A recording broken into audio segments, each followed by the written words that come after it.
They laughed when they saw her. A flight attendant, calm, silent, unarmed. Exactly what hijackers expect. But they missed the detail that mattered most. The way she watched their hands. The way her breathing never changed. The way fear never touched her eyes. Years ago, she flew combat missions where mistakes meant death. Missiles, night landings, enemy fire. And now this plane. When the cockpit door was breached and panic erupted behind her, she didn't scream. She didn't beg. She waited. Because the moment a hijacker made one small mistake, she moved. What happened next wasn't written in any safety manual. It was written in blood, training, and instinct. This flight wouldn't end the way they planned. The flight was supposed to be routine. A short-haul commercial journey, clear skies, calm air.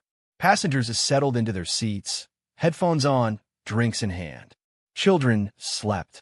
Businessmen scrolled through phones. Nothing about the cabin suggested danger. At the front, a flight attendant stood quietly near the cockpit. She moved with discipline, not rushed, not casual. Her posture straight, her eyes alert. Then it happened. A scream. Metal scraped against metal as a man forced his way down the aisle. Another followed. Then another. Black masks. Weapons raised. The cabin exploded into chaos. Passengers froze. Some cried. Some prayed. A woman dropped her phone. A child screamed for his mother. The hijackers shouted orders, voices sharp and practiced. They weren't amateurs. They knew where to stand, where to aim. One of them shoved the flight attendant aside. Sit down. She obeyed. At least, that's what they thought. As they forced the cockpit door open, alarms began to chirp softly, a warning most passengers didn't understand. But she did. Her eyes lifted slightly. She watched how they moved, how they held their weapons, how confident they felt. Confidence is dangerous, she knew. Inside her chest, her heartbeat slowed, the opposite of panic. The same calm she'd felt years ago at 30,000 feet, flying combat sorties over hostile territory. She remembered the training. Observe first. Move only when the moment is right. The hijackers were celebrating too early. One of them turned his back. Another argued with the pilot. And the flight attendant stood up, not as a server, not as a victim, but as someone who had trained her entire life for moments exactly like this. For the passengers, she was just another uniform in the aisle. A polite smile, a calm voice, a name badge no one bothered to read. But uniforms can lie. As the hijackers pushed deeper into the cockpit, the flight attendant remained still, not frozen, not afraid, calculating. Her name was Captain Sarah Hale. At least it had been once. Years before this flight, she hadn't walked narrow aisles with drink carts. She'd flown fast and low through hostile skies, gripping a control stick while radar alarms screamed in her ears. Combat aviation had trained her differently. Fear wasn't something you reacted to. It was something you used. She remembered her first combat mission vividly. A moonless night, enemy territory below, her jet cutting through darkness like a blade. Missile warnings flashing red. Command barking orders through static. She learned then that panic kills faster than bullets. On this plane, that lesson mattered more than ever. The hijackers thought they controlled everything. The cabin, the cockpit, the people. They didn't notice how she studied them. She noticed the smallest things. The lead hijacker favored his left side. One had a trembling hand, nervous, inexperienced. Another kept glancing toward the cockpit door, unsure. They weren't soldiers. They were men pretending to be powerful. Her fingers curled slightly, testing flexibility. Her balance shifted subtly, feet planted the way pilots stand during turbulence. A memory surfaced. Her instructor's voice, cold and precise. When things go wrong, you don't rise to the occasion. You fall back on your training. That was the difference between survival and disaster. The hijackers forced the pilots into submission, shouting demands into the radio. Fuel. Reroute. No resistance. The captain's voice cracked as he complied. Sarah watched the cockpit screens flicker. Altitude stable. Engines normal. But that wouldn't last. She knew what happens when untrained hands touch complex systems at 30,000 feet. One wrong input, one wrong decision, and everyone dies. A passenger sobbed quietly behind her. She didn't turn around. Empathy could wait. Action could not. Her past wasn't a secret by accident. After leaving the military, she'd tried to disappear. No medals on the wall. No stories told. Flying commercial planes again was impossible. Regulations, politics, questions she didn't want to answer. So she chose a different seat on the aircraft. Closer to people. Closer to reality. She'd sworn she was done with combat. But combat wasn't done with her. One hijacker stepped back into the aisle, waving his gun wildly. "Sit down. All of you." He was scared. That was good. Fear makes men sloppy. Sarah slowly raised her hands, palms open, posture submissive. Exactly what he expected. But her eyes never left the cockpit doorway. She was waiting for a gap, seconds long, maybe less. In combat aviation, opportunities appear briefly. Miss them, and they're gone forever. The hijacker turned his head to shout at another passenger. That was mistake number one. Inside Sarah's mind, everything clicked into alignment. Muscle memory woke up. Timing, distance, momentum. This wasn't about bravery. It was about responsibility. One chance, one move, and if she failed, there would be no second attempt. She exhaled slowly. Not a flight attendant's breath. A pilot's. The mistake lasted less than a second. But that was all she needed. When the hijacker turned his head, distracted by shouting passengers, Sarah moved. Not fast, precise. Her body shifted the way it had 1,000 times before, controlled, economical, lethal if necessary. She stepped into his blind spot, grabbed his wrist, twisted, and used his own momentum against him. The gun hit the floor with a sharp metallic crack. The sound froze the cabin. Passengers gasped. Someone screamed. The hijacker stumbled backward, shocked more than hurt. Sarah didn't hesitate. She drove her elbow into his chest, knocking the air from his lungs, then swept his legs.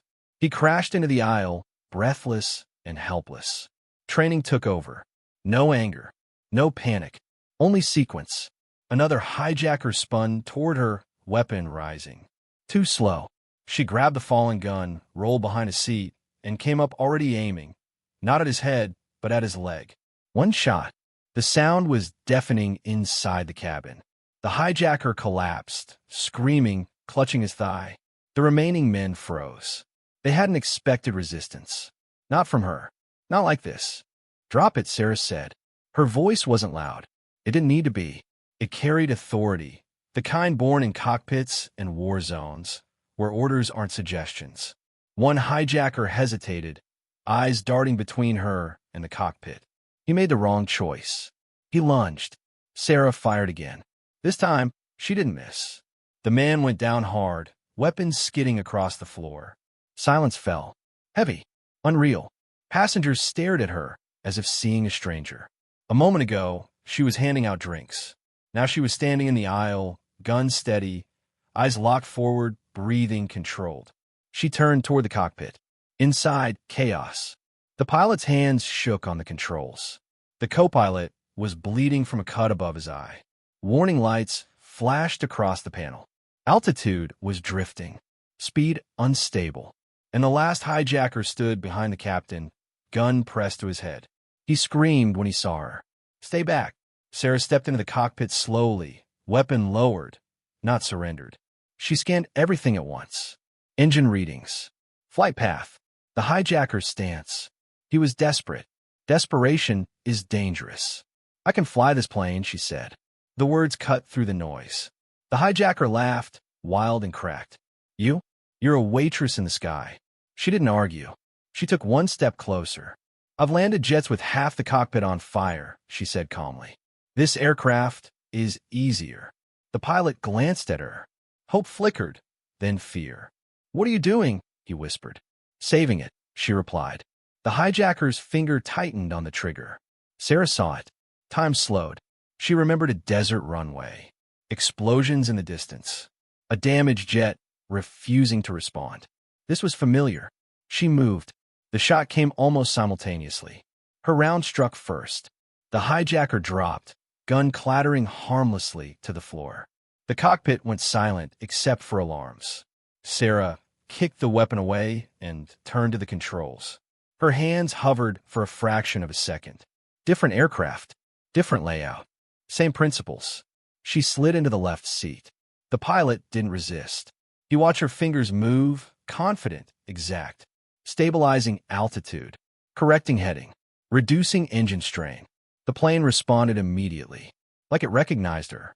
Behind them, the cabin erupted, crying, prayers, stunned applause. Sarah ignored it. Flying demands focus. Every second mattered. Every decision carried weight. She spoke without looking away from the instruments. "Tell air traffic control this aircraft is under control," she said, "and tell them to clear a runway." The pilot obeyed, because in that moment, everyone on board knew the truth. She was never just a flight attendant. She was the reason they were still alive. The plane didn't calm down just because the hijackers were neutralized. Machines don't care about heroics. As Sarah steadied the controls, warning lights continued to blink, stubborn, unforgiving. The aircraft had been mishandled, systems pushed beyond comfort, fuel flow altered without understanding. She scanned the panel like a battlefield. Altitude, unstable. Airspeed, fluctuating. Autopilot, disengaged. The pilot sat beside her, silent now, watching. "Hydraulics are stressed," he said quietly. "They changed settings I don't recognize." Sarah nodded. Combat pilots learn to fly wounded machines. You don't fight the aircraft. You listen to it. She adjusted trim carefully, easing pressure instead of forcing it. The nose dipped, then leveled. The plane shuddered, then smoothed out. In the cabin, passengers felt it. Fear spiked again. Murmurs spread. Sarah's voice came over the intercom, steady and clear. "This is the flight deck. The situation is under control. Please remain seated. No explanation. No drama. Confidence matters more than details." She turned back to the controls. The co-pilot wiped blood from his eyebrow, trying to stay conscious. The pilot exhaled slowly, hands finally relaxing. "How do you know all this?" he asked. Sarah didn't look at him. "I've flown worse," she said. Air traffic control crackled through the radio, voices overlapping, urgent. "Identify yourself." The pilot hesitated. Sarah leaned in, adjusting frequency. "This is Captain Hale," she said. "Former military. I have control of the aircraft." Silence followed. Then, "Understood, Captain. You're cleared for priority landing." A runway was assigned. Weather wasn't perfect. Crosswinds pushed against the fuselage, testing stability. Good. She preferred honesty. As they descended, turbulence hit. The aircraft rocked violently. A passenger screamed. Sarah compensated instantly, hands moving with calm precision. She didn't overcorrect, didn't chase the motion. Years of night landings under fire had taught her patience. The runway lights appeared through broken clouds. She lined them up carefully. Speed high, altitude dropping. "Flaps," she said. The pilot complied. The plane responded, heavy, slow, but obedient. Landing gear. A solid thump echoed through the fuselage. Green lights. The final approach was tense. Crosswind shoved hard. Sarah countered gently, angling the nose, keeping the wings steady. Seconds stretched. The ground rushed up. Then, impact. Hard but controlled. The tires screamed. The aircraft shuddered. Sarah pulled reverse thrust, braking steadily, refusing to panic. The plane slowed. Faster. Slower. Until finally, it rolled to a stop. Silence. Then the cabin erupted. Crying. Laughter. Prayers spoken aloud. Sarah sat back, breathing out for the first time in what felt like hours. Emergency vehicles surrounded the aircraft, lights flashing red and blue across the cockpit windows. The pilot turned to her. "You saved us," he said. Sarah unbuckled her harness. "I did my job," she replied. She stood, straightened her uniform, the same one she'd worn at the start of the flight. Only now, everyone knew what it truly represented. The cabin doors opened to a wall of flashing lights. Police, medics, armed response teams. For the passengers, it felt unreal, like waking from a nightmare into another kind of chaos. People hugged strangers. Some cried openly. Others simply sat, stunned, hands trembling. Sarah waited. She remained seated until everyone else began to move. Old habit. When she finally stepped into the aisle, eyes followed her. Not with fear, with respect. A paramedic stopped her near the exit. "Are you injured?" She shook her head. Outside, the night air was cold. Sharp. Real. Authorities surrounded her almost immediately. Questions overlapping, cameras flashing in the distance. She answered only what was necessary. "Yes, I took control. Yes, the aircraft is secure." No, there were no additional threats. They escorted her away as passengers watched through the windows. The woman who had started the flight as a stranger and ended it as something else entirely. Later, alone in a quiet room, she finally removed her name badge. Not because she was ashamed, because names carry weight. News reports would speculate. Social media would argue. People would ask how a flight attendant knew how to fly like that. She didn't correct them. She never had. What mattered was simple. Everyone lived. Days later, she declined interviews, refused offers, turned down medals she never asked for. She returned to work. Same uniform, same aisle, same calm walk. Passengers sometimes looked twice. Some recognized her. She smiled politely and kept moving. Because heroes don't always stand on podiums. Sometimes they serve coffee at 30,000 feet, quietly carrying skills the world never sees, until the moment it needs them most.